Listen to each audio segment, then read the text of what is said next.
is, ladies and gents, my hero. I ain't got a voice like these guys do, but we're ready to rock and roll. Why? Because when you got your money in order, that is my hero. That's the best way to rock things in this kind of county, at least on a post-COVID level. So here we go. Shut up and sit down. The Business Bros Podcast was created for you. Learn from the business professionals who come to share their stories. Find out what's working in business, on social media, what's hot and what's not, straight from the mouths of successful entrepreneurs out there doing the real work.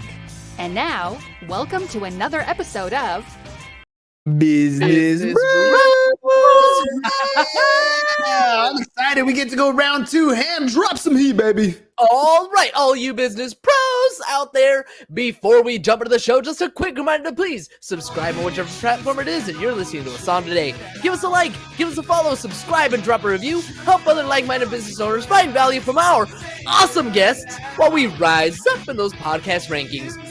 We'll sincerely appreciate every single one of you for it, and if you want to be a guest on the show, we'd love to have you on to learn from you as well. Go to www.businessbros.biz, schedule your time. Don't forget to follow us on all our social medias at Business Bros Pod. All right, everybody, we're so excited and honored to bring yet another incredible guest to the Business Bros Pod. It has been 14 months and 321 episodes since we last saw today's guest, but she is back for round two with the Business Bro.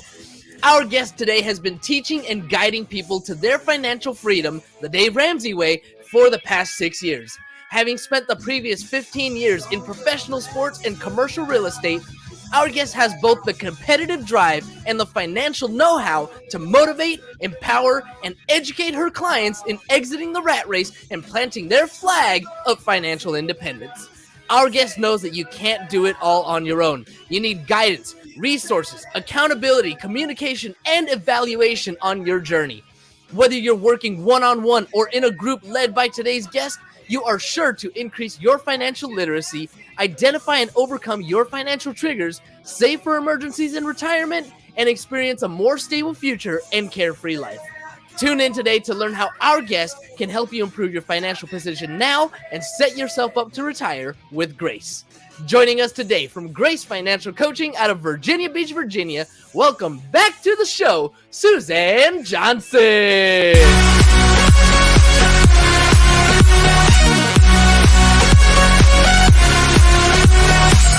Woo! What up, guys? All right. Suzanne, thank you for coming back. 14 months, 321 episodes later. How you like it? Who's counting? Who did that math? Which one of you sat around and counted that crap out? Oh, that guy right there. Dude, seriously, I think we were joking around, but I was literally sitting in this chair 14 months ago like, I'll be visiting San Diego again in no time. I'll be back there in no time. And that hasn't happened, has it? COVID. Yeah. We're going to just shut down for 2 weeks. No problem. We'll be back. It'll be all right. Oh, unbelievable. Yeah, it has been a year, man. I mean, it's so good to see you guys. I was commenting on James Hare earlier. He had a little COVID flow going on over the last 14 to 16 months. Yeah, it happens. It happens. All right, let's jump into this thing. So COVID happened. It is a thing. It went, there was a lot of different situations. A lot of people have had multiple different money issues. Some people have lost jobs. Some people went on unemployment and then ended up in better situations in unemployment than they were in their jobs. Some people decided that they didn't want to go back to their career at an office and they've been working from home. What has been your experience like when you're talking to your clients in a post-COVID world? Yeah, it's been unbelievable. I've got clients who are in the military where nothing changed.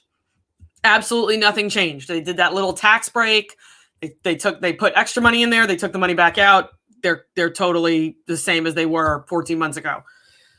I've got clients who are still have not been able to find work. I've got clients who have gone back to school during this time. And actually not necessarily taken on debt, but gone into a position of, okay, I'm going to spend money strategically to make myself a better candidate when this is all over. And they still haven't been able to find anything. And they are a much better candidate than we're going in.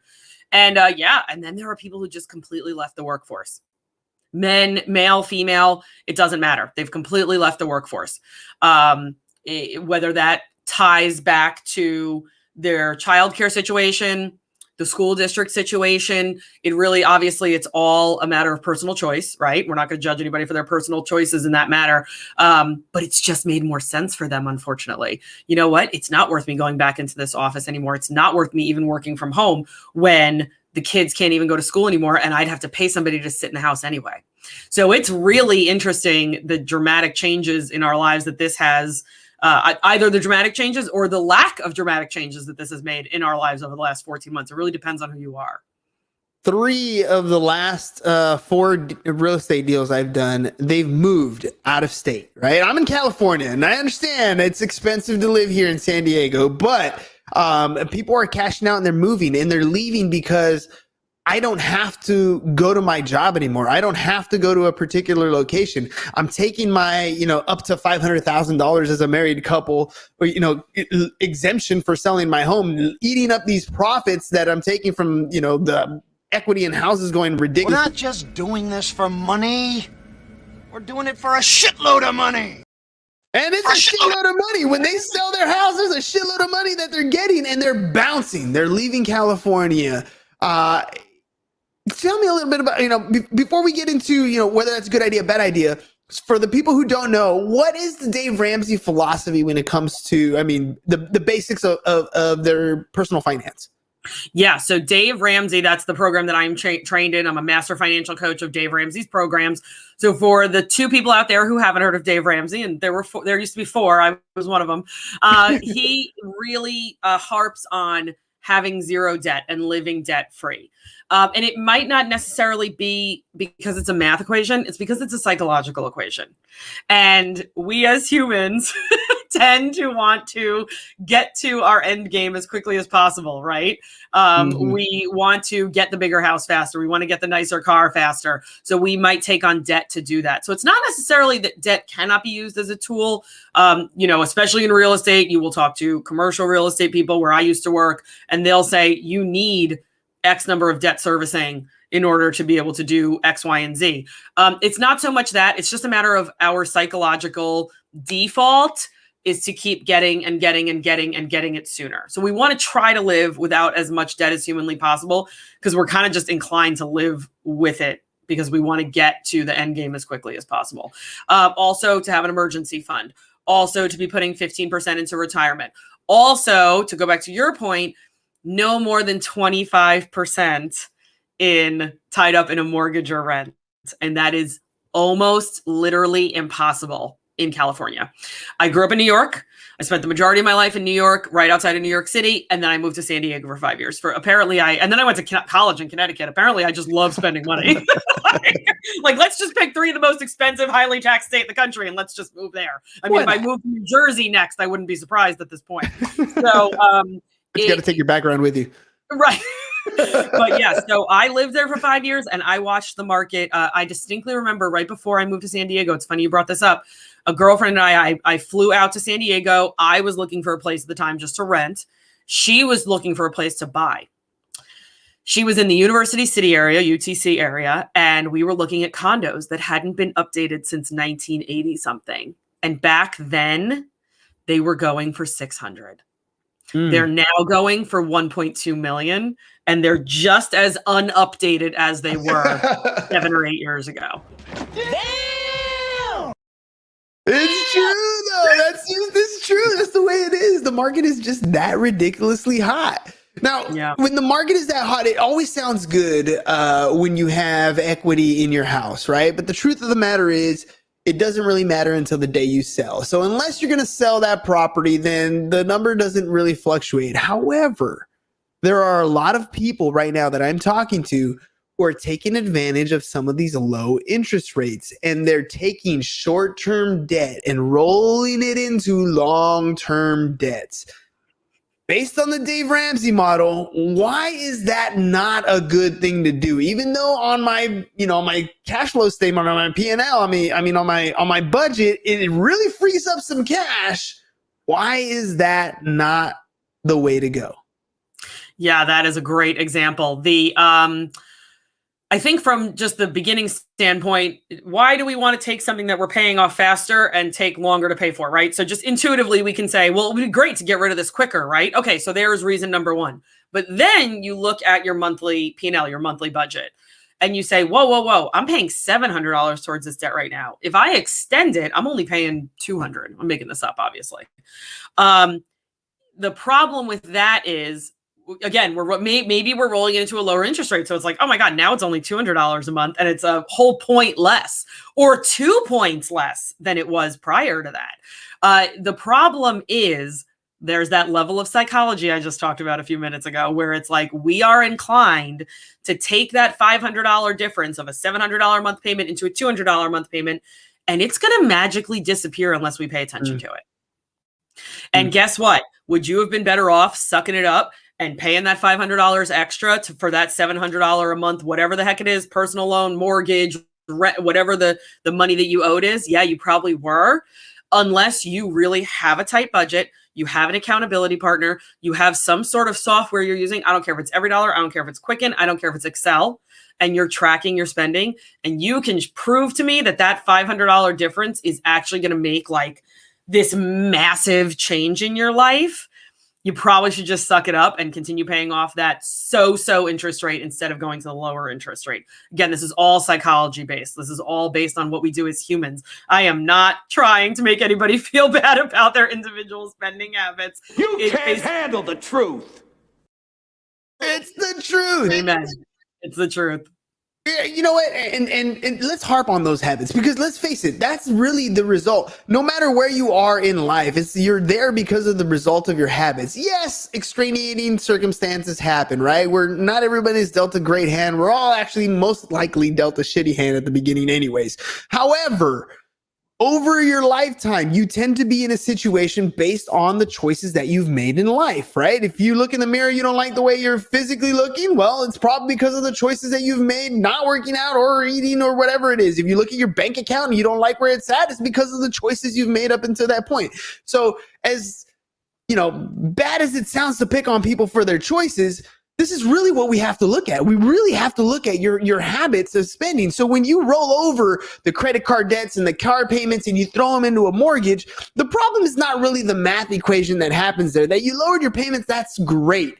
But what you're saying here is you haven't fixed the habit yet. You haven't fixed the actual problem causing thing that is affecting your budget. It's not that you rolled all the debt. It's that what's going to happen 2 years down the road or a year down the road after you've done that? What tends to happen? Yeah, one of my favorite questions to ask people is, if you continue down this path, X path, overspending. I had a client I started working with. Once we put the numbers on paper, they were $3,300 a month over budget. Their income was about $7,000 a month. So they were $3,300 over budget a month on an income of $7,000. Eight months later, when they were like head in hands, we're still $100 over budget. I look at them and I'm like, you guys were $3,300 over budget in January, and we're only $100 or $200 over budget now, 8 months later. That is a massive, massive improvement in your habits, in your psyche, right? One of the biggest problems we had was this couple was going to the ATM over and over and over again. And at the end of the month's budget, we'd have $1,800 in cash withdrawals, and no one knew where it went. No one knew where it went. No one knew if it went to pizza on Friday night. No one knew if they bought a new car. Like, we had no idea. So it is mostly psychological, absolutely. And the level of accountability you have, even if you are married, even if you do call your best friend and you guys go through financial coaching separately but together, and you have that accountability partner, you really need someone who loves you enough to say no. That's tough. That is tough, because I know, like in my household, for example, my wife, she wants to know what's going on, but she doesn't really want to know what's going on because it requires her to be involved on a day-to-day basis. Right. However, if I ever told her we can't afford that, then should be worried, right? What's the problem when you have couples like that? I'm using my own as an example. What kind of trouble can we fall into when you only have one spouse really managing funds versus the other? So actually, in reality, in a normal married couple, there is only one spouse managing the day-to-day. We have nerds and we have free spirits. So guess which one your wife is? Well, she's free spirit for sure. She's the free spirit all day long, and you're the nerd. And what we have to do is we actually have to take those two levels of personality and we have to bring them together a minimum of once a month. If we set the budget, so let's say, you know, we're recording this mid-month right now. Let's say it was 2 weeks ago and it was the last day of the previous month. And we said, okay, hey, free spirit wife, you know, nerd husband, let's go sit down and let's have a budget committee meeting. I understand that sounds insanely formal and like, who the hell is walking up to their spouse and going, hey, sweetheart, let's have a budget committee meeting right now. I tried that once, and she's like, do not treat our family like a business. I was like, oh, I'm sorry. I'm just letting know. All right. She's really good about our finances, by the way. Yeah, but I mean, obviously, you guys are very successful. So if there was someone behind the scenes spending, you know, $3,300 over budget a month, I don't think you guys would be here. So we've got to take it from the standpoint of, if you're the nerd, right? We're talking to your wife. How are we spinning it? I mean, think about a political campaign. How are we spinning this to the opposite party? How are we spinning this to people in our own political party who might not agree with whatever bill we want to have passed or whatever law we want to put through? We have to put some sort of spin on it. So in this particular situation, what I would probably say, start with your wife, free spirit. And really, honestly, everybody, it is not a male-female thing. It is not a male-male thing. It is not a female-female thing. It is really dependent on the individual personalities. I am the nerd. My husband is the free spirit. So it's the opposite in our household. If I said to my husband, let's go sit down and do a budget before we got married, he'd be like, yeah, we're not married. I'm out of here. Peace out, sweetheart. Like, see you later. You're lucky if I'm going to show up at the altar. Exactly. Yeah. No, please, the invitations wouldn't even have gone out. So we have to know our audience. We're marketing. Every single moment. I mean, hello, you're in real estate. Every single moment of our lives, we're marketing something. We are marketing something to another individual, whether it's our political beliefs or the fact that we want to have a budget committee meeting with our spouse. We are marketing it to someone else. So know your audience. If your spouse is, and it doesn't sound like your spouse is like this dramatic, but if your spouse is, oh my God, I don't want to know, do not show me anything about money, they may have actually suffered a trauma in their family when they were growing up that money was related to. And so you may not know what that individual situation is, but if that is their like complete adverse, horrific reaction, then we know, okay, we can't use the word money. We can't use the word budget. We can't use the word cash. We can't use the word over budget. We're going to like actually re-traumatize this person. But if you just have somebody who was like my husband, who was like, I don't know what I don't know. And he was very honest about it. He's like, you know what? I've never had a budget. I might not be opposed to it, but I just don't know what I don't know. And so that was our relationship when we started talking about money. So it really depends on your audience. You've got to spin it for your particular audience. I love that because, you know, my wife's the same way. Like I met her when I was working at Wells Fargo, right? And in my household, we talked about money all the time. We knew we didn't have any. That was the conversation that we had in our household, right? We knew we were broke. We knew how broke we were because Dad always had his budget and he was always open and sharing with it. So we knew how broke we were, but we knew that we didn't have any money. And then when I met the wife, we were working at the same place, doing the same job, almost making the same amount of money, maybe like a quarter difference an hour, maybe 50 cents different an hour. But when it came down to the end of the day and I'd be like, oh, how much did you make? It was a wall. Like, we do not talk about money. You do not talk about my paycheck. You do not look at my paycheck. And it took a long time to break down that barrier. Even to this day, we use an envelope accounting system. So, you know, when payday happens, I go to the bank and I pull out cash and I get there's an envelope for money. There's an envelope for gas. There's an envelope for fun money. And then she gets her cash allowance. I get my cash allowance. And we pretty much stick to that budget. And we've increased our budget a little bit, but for the most part, that's the budget that we stick to. And then that gives us the ability to take all our other money, every other revenue piece, and do what we want with it. Apply it to a debt if we had a debt to crank out, or apply it to a vacation if that's what we wanted to go to. Or right now we're redoing our entire backyard, and that's a whole nother project, but the cash is there to do it, right? And it's a freeing, like, I have weight, literally feels like it's lifted off my shoulders because we're able to stick to this. And she's not the budgeting nerd like I am, right? But she knows, hey, we're spending more on groceries this month because she manages the grocery envelope, right? She sees it. She's like, how is it possible that, we're spending all this so much in this 2 weeks in? I'm like, have you gone to Walmart lately? It's gotten way more expensive in the last couple of months. So, but she's there. She's visually seeing what's happening, even though she's not the nerdy type, right? So, using those different strategies that you're talking about and kind of working with the different personality types, you can still find a way to win together. Absolutely. And I want to encourage people who are listening to you talk about the envelope system right now, who are like, envelopes, cash. I'm a millennial. I'm Gen Z. What the hell is cash? Yeah. They have their green piece of paper. They just zoned out, right? They just completely tuned out. I want to encourage you. There are multiple budgeting apps out there. I don't carry cash, and I am what they call an old millennial. I am the Oregon Trail generation of millennials. The very baby. That's me right exactly. The very, very beginning of the millennials, and I haven't carried cash in years. I have an app on my phone that tells me what level my envelopes are at.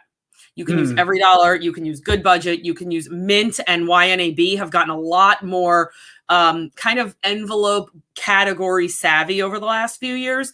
But Good Budget and Every Dollar are specifically envelope driven, like you just said. So it's literally like having envelopes on your phone, and you're dragging and dropping the individual transactions, and you go, oh my gosh, this is how much I have left in this particular envelope for the rest of the month. Kudos to your wife for realizing that the groceries have gone up over the last few months. Our eggs out here, we go to Aldi. So they must have like a deal with a local farmer, because our eggs are 48 cents a dozen. What? They were 63 cents 1 week over next. They went up 15 cents. So yeah, 48. Hell no. Exactly. 48 cents to 63 cents. You're like, oh my God, lady, stop complaining. But 15 cents on top of 48 cents, that's like a 25% increase. And that's crazy. One product. That's just one product. One product. Right. Exactly. So yeah. So she sees her envelope. She's opening her physical envelope and she's going, it is the 13th of the month. How the hell am I going to feed this family for the rest of the month? So she's seeing it physically. You don't have to necessarily see it physically. You can actually see it on your phone and download those apps and drag and drop those transactions so that on the 13th of the month, you know that you have $200 left in your grocery budget. You know that you have $400 left in your grocery budget. You know you got nothing left in your grocery budget. And that way you can track your spending and keep yourself accountable. What about reconciling? Like, I'm literally going through the chapter in the book for my students in class where we're going over, what's a checking account, what's a savings account, what's a check register, right? And it's funny because I talk about checks and they look at me like I'm crazy. They don't write checks anymore. They just use Venmo or Cash App or whatever it is. Same thing, right? Electronic fund transfer. That's what's happening here. Same thing. But my point is, like, we have so many apps that track a lot of these things. How important is it to stick to like a check register, to actually look at what the bank recorded compared to what you actually spent? So I hate to say this. It actually is not as important as it used to be for a few reasons. One, people are writing way, way, way less checks. So perfect example, we just had a window replaced in our master bedroom. This company doesn't even, it's a contracting company. They don't even take checks anymore. It is Visa or MasterCard. That is it. And so we used our Visa debit card and that was fine, right? We moved the money over. We knew it was going to be a very expensive window. We were replacing a whole bank of windows. So we moved the money over from savings. I call them and I pay it with the Visa debit card, and comes out about 24 to 48 hours later. In terms of reconciling an actual bank account, unless you are using a multitude of checks, it probably doesn't need to be done more than once a month anymore. I distinctly remember my mother in the 80s and 90s, late 80s, early 90s, sitting down at her seat at the kitchen table and reconciling her checkbook weekly. Now, there's a few reasons why it's not as important. Again, like I said, we don't use checks, but also online banking is so much better than it used to be. But there's a caveat with that. Online banking is so much better than it used to be, but that also means that everyone and their freaking mother is on online banking, and you are way more capable of being hacked and your money being stolen and your Venmo account being tapped into than you were several years ago. Yep. So yes, you still definitely need to reconcile it, but I unfortunately don't tell your students this. Unfortunately, at this point, you're pretty much just reconciling for errors at this point.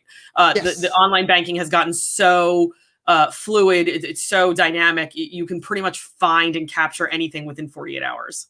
Yeah, that's funny because that's exactly what I told them is, what we used to do it for and what you do it for today are completely different things. And it really is the errors, right? Or the fraud, really what it is. The example I gave was, one time, and the way we do stuff in our household is I pay for the Netflix, James pays for the HBO, right? And so I'm looking at my account and it says Netflix, and it's, Netflix I think is like $12.99 or $14.99, whatever it is, but there's a couple transactions here that say Netflix and it's like $7.63, 1972, and like weird dollar amounts. And so, I call Wells Fargo. I'm like, hey, what's going on? They're like, oh no, those are fraudulent. They add them all up. Ends up being about $130 worth of fraudulent fees, which I would have never caught if I don't sit down and go over my stuff, right? To actually look at the transactions. So, making sure that you're in there doing that stuff is important because nobody is going to care about your money like you care about your money. Right? Amen. I mean, that's the only thing. Now, what about freedom? What am I getting if I put in the time and the effort to sit down to my budget and stick to one, even though right now it might be tough, even though right now I'm going paycheck to paycheck and I'm struggling? Why sit down and buckle down and be disciplined? Because once you know where all of your dollars are going and how much is supposed to go in here, the ability to be able to go into your bank account and say, whoa, this is way too much in the Netflix category, but I know that off the top of my head. We've now eliminated fear of the unknown because really, I hate, and I don't know if you guys got this clip pulled up, there's nothing else to fear except fear itself, right? We are so afraid of what we're going to find. That is the number one thing clients tell me in the first session. Full disclosure, guys, you work with me as a financial coach. The first session is going to be all about your spending for the last 30 days. And we are going to find stuff. My favorite thing is when I start those sessions and they're like, I'm really scared. I'm really scared. I'm really scared. And 4 days later, after we've completed that first session, they are like, I found this subscription. I found this overcharge from Netflix. I found a duplicate Hulu account. I found a clothing box that I haven't even received the physical products for 6 months. And they are like slashing these subscriptions and finding these rogue charges. And they are like on fire to get rid of this stuff. The most I ever had was one client, probably 50-year-old female living in San Diego. She had $225 a month in online dating, and she hadn't logged onto the account in almost a year. Man, was she married already? Did it work out? She had actually found a job that she loved and was passionate about, and she realized she was looking for kind of like love in the wrong place kind of thing. And she's like, I haven't even logged onto these in like a year, and I'm paying $200 and something a month for these things. And so that's like the excitement. But the problem is, before we get to that point, we are horrified. We are scared to death of what we are going to find. And I bet you, if you asked your wife, like, hey, how much do you think we spend a month on blah, blah, blah, blah, blah, she'd be like, I don't want to know, because it's fear of the unknown. Not because she wants to stay ignorant. That's different. It's because she's like, whoa, we have this arrangement where you worry about that stuff. I don't really need to worry about that stuff. And that's fine, because one of you is worried about it. One of you is the nerd. It's when no one knows what's going on, or we have a single person who has zero clue what's going on in their bank account. Forget about reconciling. They don't even know what gas costs right now. So it's really fear of the unknown and getting beyond that line in the sand. Yeah. And if you're a couple, it's also fear of what were you actually spending? Where did you spend that money at? That's all. It's worse. It's so much worse. It's going to be worse. It could be way worse, but then it's going to get better if you just sit down and do that stuff. All right, but Suzanne, that's why you have fun money, right? That's why you guys have fun money. Exactly. Because fun money, by definition, and you alluded to fun money earlier, and I don't know if everybody knows what that is. Fun money is the ability to come home, ladies, with a Lord & Taylor, Nordstrom shopping bag, or Macy's, whatever the heck it is, Anthropologie, whatever brick and mortar store you're at right now, and come home with 3 bags in your hand and your husband not ask you what the hell is in those bags. Because that's the definition of fun money. You're allowed to do with that fun money per month what you want to do. No questions asked. Right. We've established it. Yeah, and I'm still going to ask what's in those bags, but I don't care how you paid for it because you paid for it with your own money. Right, but it's not going to be like it's going to be like, hey, can you try that on? I want to see it on you. It's not going to be like, what is in the bags? What's in the box? What's in the box? All right, Suzanne, look at that. 30 minutes flew by. It always does. Another 14 months down the road, we'll do it again? Sure. I'm going to go in your calendar right now and sign up for it. All right, before you head out, if people want to know a little bit more, get their finances in order, get themselves back down to zero, get them out of a hole, get them in a situation where they can move forward financially and have that little bit of confidence, maybe an awkward conversation here or there. But if they need the help, how can they get a hold of you? Yeah, gracefinancialcoaching.com, GRACE, or at Grace Financial Coach on Instagram. We are in the middle of no spend September right now. So we are trying to spend as little money on our, entertainment and miscellaneous as humanly possible. We're going to get into good shape leading into the holidays. Woo, get a little bit of lean. You might not spend, which means you might shed some pounds because you're not eating fast food all the time. Because that's one of the big things that I know in my budget. I ate my money. I know that was a big thing for me when I started noticing it. So you might lose a few pounds, but your wallet will get a little fatter. So that's always a good thing. So make sure you guys check out Suzanne's stuff. Go to gracefinancialcoaching.com and schedule an appointment. Have a conversation. It always helps. And I'll tell you a quick story. When I was about 19 years old or so, my dad hired a financial advisor to come to the house. And she sat down with us and we did exactly what Suzanne was talking about. She went through our bank statements. We looked at every 7-Eleven, every little thing that we bought. We looked at how bad our money habits were. And then we decided what we wanted to do. And what we wanted to do was to get our own place. James and I get our own place and move out. And by 20 years old, I was able to do that because there is a purpose in front of you. If you don't know what's going on in your life, and especially in your finances, how can you ever expect to go anywhere in the future? Right. So sit down, buckle up, and let's get it done. Suzanne, thank you very much for coming on the show again. We look forward to having you again. It's always a great conversation. All right, guys, have a good one. All right, ladies and gents, that's all we got for you guys today. We'll see you guys on the flip side. Peace. And we're out. Thank you for listening to the Business Bros Podcast. Are you looking to get more clients or to increase your income? Hernan, the business bro, can help you generate referrals through the power of podcasting. And James, the insurance bro with Pipeline Insurance, can help you effectively add insurance to your existing business. If you are ready to create wealth today and generational wealth for tomorrow, email businessbros@csfirst.com to schedule a free consultation or join the Business Bros Network, www.businessbros.biz.